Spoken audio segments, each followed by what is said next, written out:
The next client I want to tell you about is called IGL Teleconnect, and they're located in Northwest Iowa. They are a telecommunications company, and they were starting a new division that was now going to offer residential and business wireless internet as well as telephone services. Well, in the big pool of all this competition for wireless internet and telephone services, how are they going to fit in? So in order for us to get them launched, we really wanted to talk to the community members.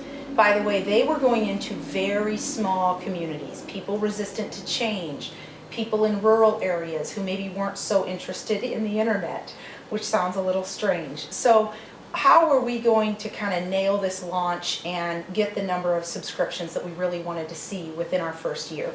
So I'm going to start at the end and tell you we exceeded our goal by, I think, 200 or 300%. It was a lot. There's one community we continue to struggle in only, and that's because it's just a really rural community with a different way of living than most of the rest of America.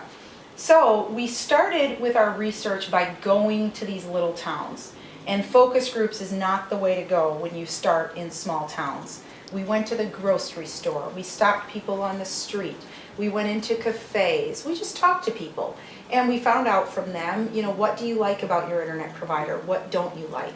Our findings were people really are craving talking to a real person or wanting real people. They're also really sick of and tired of all of the hooks that they have with the bigger companies. It feels like I get roped into, I have to spend on this, I have to spend on this, kind of nickeled and dimed. And so from there, we came up with our key messages. And we were working with an organization that was very interested in responding to what the people wanted. And so they were very easy, very open to working with us. And our key messages took a route that they don't normally take. They took a little bit of a negative path. We glommed on to the no word. We felt that that would really resonate with people when they got some of the different advertising pieces that we have.